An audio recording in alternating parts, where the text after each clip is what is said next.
എറണാകുളത്തേക്ക് പോകുന്ന വഴി ആലുവയിലെത്തിയപ്പോഴാ ഭയങ്കര വിശപ്പ്. പിന്നെ ഒന്നും നോക്കിയില്ല, കടവിൽ അങ്ങോട്ട് കയറി. എന്നിട്ട് ഒരു വെജ് മീൽസും എന്നെ കൂടെ വന്ന ഫ്രണ്ടിന് ഒരു ചട്ടിച്ചോറും അങ്ങ് ഓർഡർ ചെയ്തു. എന്നിട്ട് പുറത്തിരുന്ന് അതിൻ്റെ ദൃശ്യമനോഹരിത കണ്ണുകൊണ്ട് ഞങ്ങൾ നുകർന്നെടുത്തു.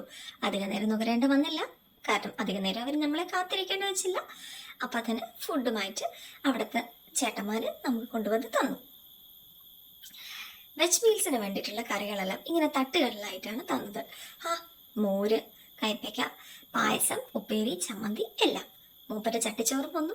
ചട്ടിച്ചോറ് നോക്കിയപ്പോൾ ശരിക്കും അങ്ങ് ത്രില്ഡായിപ്പോയി. ഇത്രയും ഐറ്റംസ്, വാവ്! അവിടെ നോക്കുമ്പോൾ അച്ചാറ്, മുട്ട, ഒന്ന് പപ്പടം മാറ്റി നോക്കട്ടെ ചേട്ടാ, എന്നാലേ മുഴുവൻ കാണാൻ പറ്റത്തുള്ളൂ എന്ന് പറഞ്ഞ് മൂപ്പരെ നോക്കി പപ്പടവും മാറ്റി.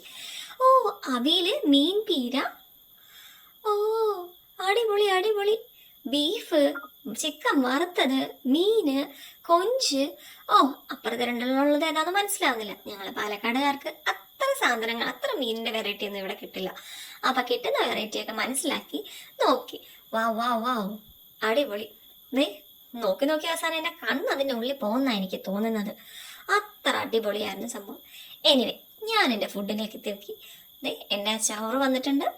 അത് കഴിഞ്ഞപ്പോൾ ദേ വേറൊരു ചേട്ടൻ ബക്കറ്റിൽ സാമ്പാറൊക്കെ ആയിട്ട് വന്നു. ഇതാണ് ബക്കറ്റ് സാമ്പാർ, അറിയില്ല, എന്തായാലും ബക്കറ്റിൽ സാമ്പാർ അടിപൊളിയായിരുന്നു.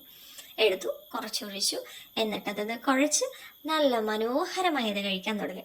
അപ്പോൾ അടുത്തുള്ള രസം എനിക്ക് കൂടെ വേണമല്ലോ, എന്നെ കൂടെ ഉപയോഗിക്കണമല്ലോ എന്ന് പറഞ്ഞുകൊണ്ടിരിക്കണ പോലെ തോന്നി.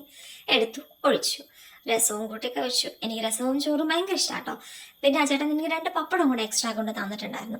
അത് കഴിഞ്ഞപ്പോൾ മൂപ്പൻ്റെ കയ്യിലുള്ള ചട്ടിച്ചോറിൽ ഞാൻ കൈയിട്ട് വാരി. എന്നിട്ട് ഇറച്ചിയും മീനും എല്ലാം കൂടെ കുഴച്ചുകൊണ്ട് ഞാൻ കുറച്ചങ്ങ് ഒരു പിടി പിടിച്ചു. ഓ, ആരോടും പറഞ്ഞേക്കല്ലേ പ്ലീസ്.